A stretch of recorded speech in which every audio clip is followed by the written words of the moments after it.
All right, viewers, let's get you the very latest now. Father Stan Swamy, who was in jail since October 2020, passed away this early morning due to a cardiac arrest. He was in the hospital for post-COVID complications, COVID which he acquired while he was in jail. At the back of it, there has been a fair amount of uproar, with many politicians, activists, civil society terming it murder, not death.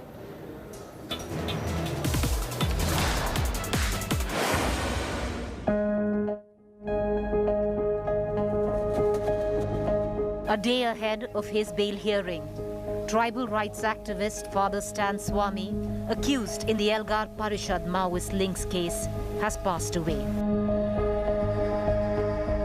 Arrested under the contentious anti-terror law, the Unlawful Activities Prevention Act, UAPA, Father Stanley, treated for long COVID complications which he contracted in prison, suffered a heart attack while on a ventilator at the Holy Family Hospital in Mumbai. In jail since October 2020, he spent the last few months of his life fighting legal battles for even the most basic of needs, like requesting for a sipper and a straw, as it was difficult for him to drink water as he suffered from Parkinson's disease. It took more than 4 weeks for his request to be granted by the Taloja jail authorities, where he was lodged. Octogenarian Swamy suffered from several ailments, including Parkinson's. He had moved the High Court earlier this year, seeking medical treatment and interim bail on health grounds. Stan Swamy had told the High Court via video conferencing that his health had consistently declined at the Taloja prison, and if he was not granted interim bail, he would die soon. The NIA, which arrested him in a severely criticized late-night swoop in October 2020, opposed his bail request in court and had said there was no conclusive proof of his medical ailments. The agency had alleged that Stan Swamy was a Maoist who had plotted to cause unrest in the country. Stan Swamy worked for tribals in Jharkhand for over 5 decades.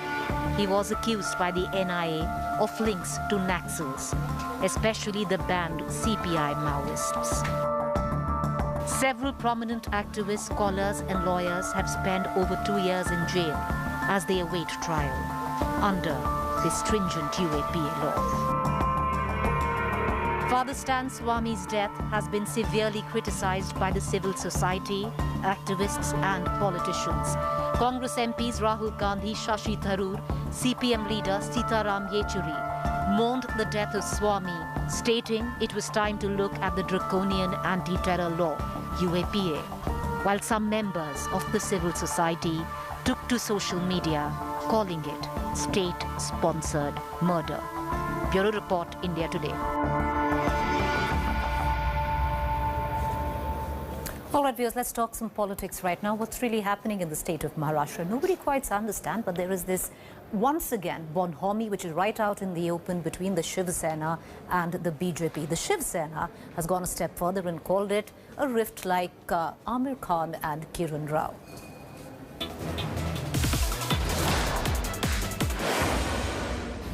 रास्ते अलग है लेकिन दोस्ती कायम दोस्ती रहेगी राजनीति में BJP Sena is like separated couple Kiran Rao and Amir Khan. That's how Shiv Sena has chosen to describe their relationship with ally turned foe BJP. Rajya Sabha MP Sanjay Raut said BJP and Sena are not enemies. They are not India-Pakistan, but more like recently separated couple Amir Khan and Kiran Rao.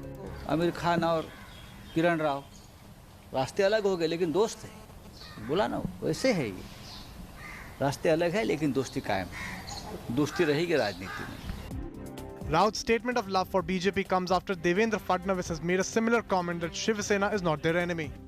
हो आमच्यात शत्रुत्व नव्हतंच ना कधी शत्रू थोडी होता मी आमचे वैचारिक मतभेद झाले कारण आमचा हात सोडून आमच्यासोबत निवडून आलेले आमचे मित्र आमचा हात सोडून ज्यांच्या विरुद्ध निवडून आले त्यांचा हात पकडून निघून गेले The BJP Sena flirting has led to speculation on whether these two parties are headed towards an alliance again.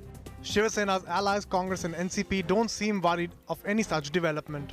राजनीति में कटुता या शत्रुता नहीं रहनी चाहिए, इसमें हम विश्वास नहीं रखते, लेकिन हाथ मिला लेने से, जवानी जमा खर्च कर देने से बिगड़े हुए रिश्ते सुधरेंगे अगर किसी को लगता है तो अच्छी बात है। तो बिल्कुल है, महाराष्ट्र के राजकारण की यही मानसिकता है कि हम लोगों का कोई आपस में बैर नहीं होता, ये चुनाव की प्रक्रिया होती है। देवेंद्र फडणवीस ने जो स्टेटमेंट दिया उसमें कोई नयापन नहीं है। Interestingly, the BJP Sena dosti comes weeks after Sena MLA Pratap Sarnaik made a pitch for an alliance.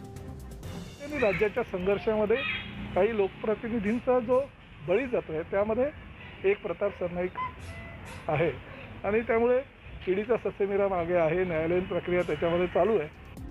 The BJP and Shiv Sena's newfound friendship has got tongues wagging on whether there's an alliance on the cards for now, but both parties have made it clear there's no such discussion.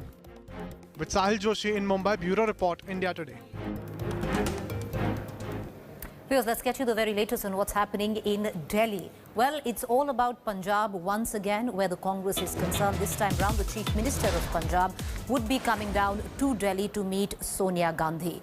Punjab Chief Minister Captain Amarinder Singh is likely to meet the Congress interim president.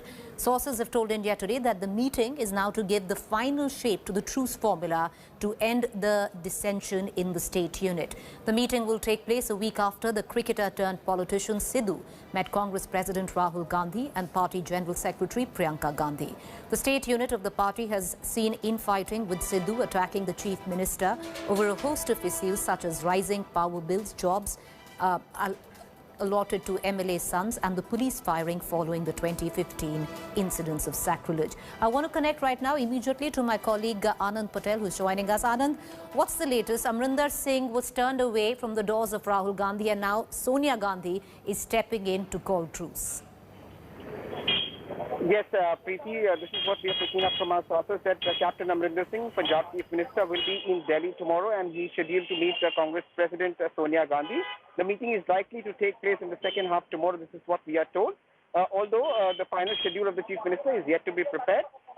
This after last week's meeting between Navjot Singh Sidhu and Rahul Gandhi and Priyanka Gandhi. Remember, that meeting has set the tone for a final meeting between the Punjab Chief Minister and the Congress President before a final truce formula is made public. We are told that the three-member panel, which met the Punjab MLAs, MPs and other leaders, including Navjot Singh Sidhu, and held 2 rounds of talk with Captain Amarinder himself, has come up with a formula in which both the Captain camp and the Navjot Singh Sidhu camp will be placated with the post-vote inauguration and the state government ahead of the polls, which is very important for the party to do well in the elections so that all the warring factions are brought together.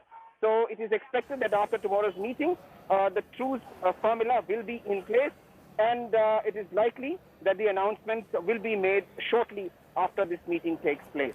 All right, appreciate you joining us, Anand. You're going to continue to come back to you for more updates on that story. Meanwhile, let's shift focus to the other developing story, or rather a story that has been festering for over years, if one can say. It started even before the 2019 elections, if one can recall the big Rafale dogfight. Well, now it's in its chapter 2.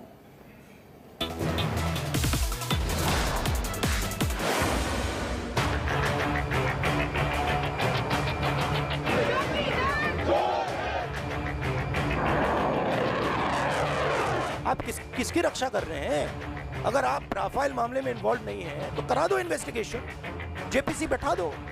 Are you feeling that sense of deja vu as well? Well, you're not alone, because Rahul Gandhi's disastrous war cry in 2019 has just found reason to climb out from its political grave. With a French judicial body launching a probe into the 2016 sale of Rafale fighter jets to India, Rahul Gandhi's grounded mojo on the issue has just found reason to attempt another flight. Strangely, however, Rahul Gandhi, who made Rafale his high-voltage calling card in 2019, hasn't said a word about it yet in person. Nothing beyond a few tweets. Instead, Rahul's party men have been deployed to lead the charge against the Modi Sarkar. देश को रुचि है कि 570 करोड़ की चीज 1670 में क्यों खरीदी गई? 126 विमान आने थे, सिर्फ 36 क्यों खरीदे गए? The sweetheart deal and role of Modi government has also been now exposed. The French news website Mediapart has also released details of the agreement entered into between Dassault Aviation and Reliance Infra of Mr. Anil Ambani. Rafale को लेकर जिस प्रकार Congress party ने झूठ बोला है, जिस प्रकार से एक भ्रम फैलाने की कोशिश की है, वो हम सब ने देखा है. Beyond sound bites, social media hashtags and a call for a joint parliamentary committee probe, the Congress's Rafale roar is particularly muted this time. Pandemic restrictions aside, is the Congress party hesitant to revisit an issue that backfired so badly just 2 years ago? Are Rahul's streets of rage over Rafale now restricted to Twitter timelines? Is the Congress calibrating its political energies on the Rafale issue, wary now of wasting resources on an issue that gave it zero returns 2 years ago?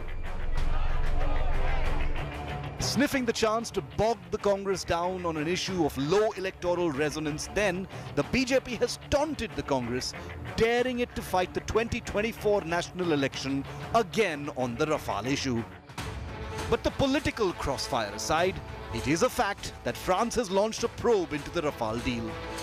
While the Indian government hasn't reacted to the probe and has reminded political critics of the various top-level clean chits the deal has received here in India, including from the Supreme Court, what happens next in France could dictate the potency of the Rafale issue going forward. Bureau Report, India Today. All right, viewers, let's now take you to the various summer destinations in the north of India.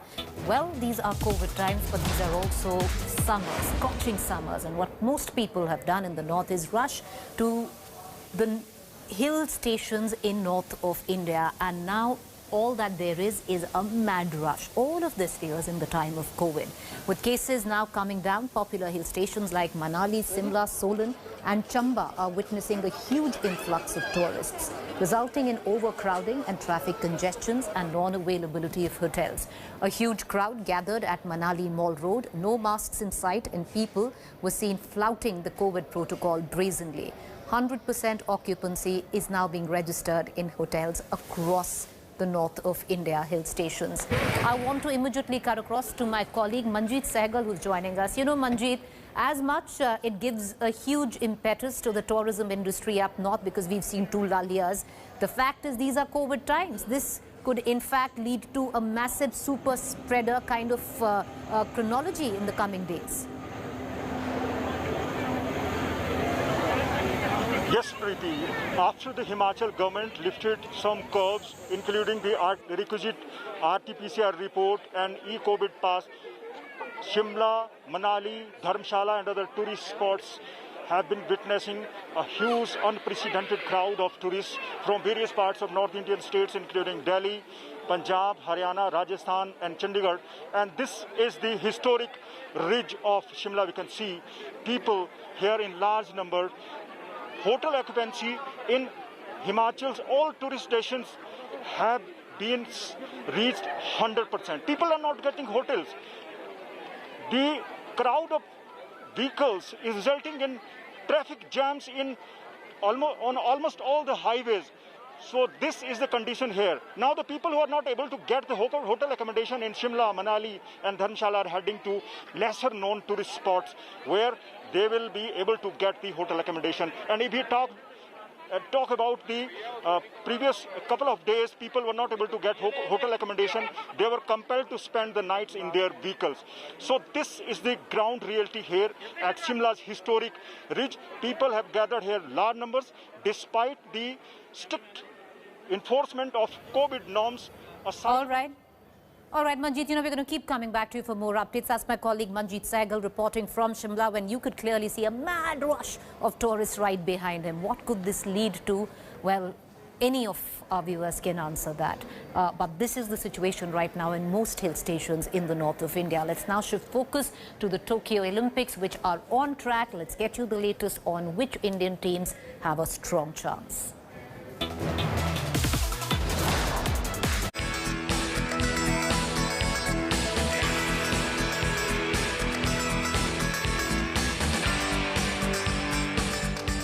At the Tokyo Olympics, India could well end up with more than one medal on the first day itself. Not just the shooters, weightlifter Mirabai Chanu, a strong medal bet for India, will also be in action on the first day of the competition. The 2017 world champion recently scripted a world record in clean and jerk in the 49 kg category.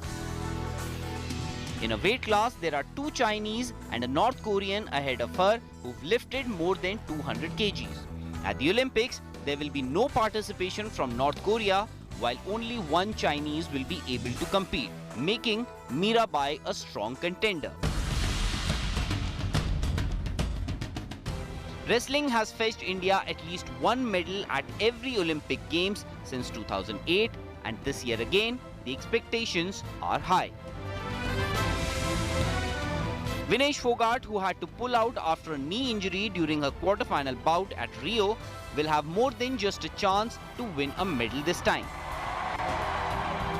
Bajrang Punia has a strong field to deal with, but the ace grappler's big match pedigree puts him in contention to win a medal at his maiden Olympic appearance.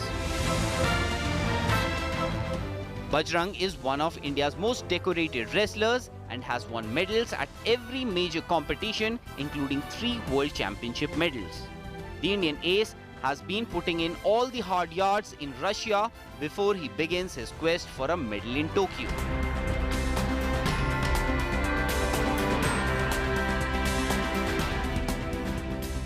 PV Sindhu will once again drive the expectations in Tokyo, and this time the reigning world champion would look to go one better.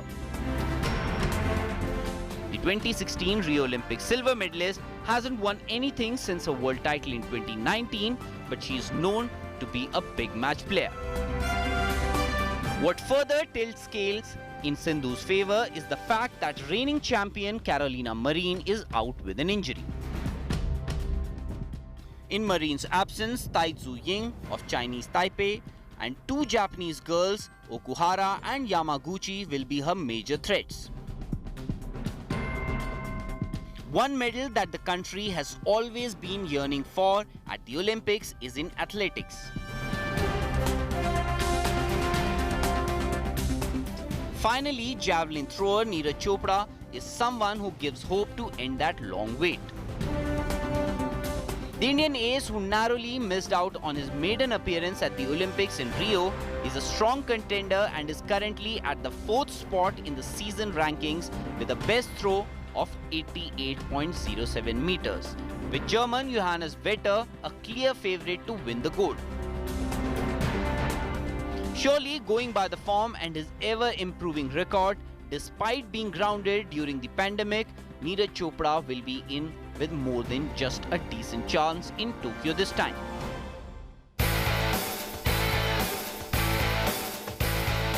Boxing will also be one of India's big medal hope, with old war horse MC Mary Kom gunning for a 2nd Olympic medal.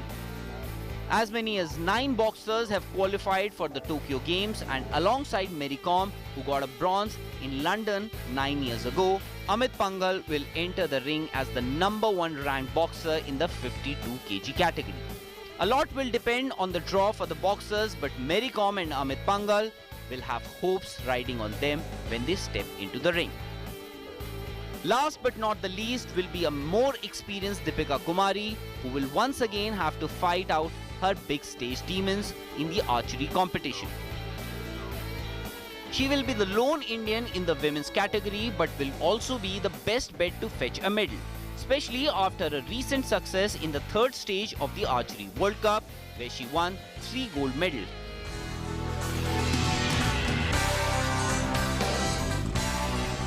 Every Olympic Games throws some new names and new champions aboard. More names will make their presence count this time too, and if everything goes according to the plan, this could be another watershed moment in the history of Indian sports. Sports Bureau, India Today. Welcome back, viewers. You're watching our Fact Check segment where we bust certain claims masquerading to be facts on social media platforms and WhatsApp group. There's a claim floating about that a Telangana student has killed himself due to non-postponement of exams. The fact to that is no such case of death has been reported. With that quick fact check, it's time for us to wrap up this edition of 7 at 7. But to stay tuned, up next is To The Point.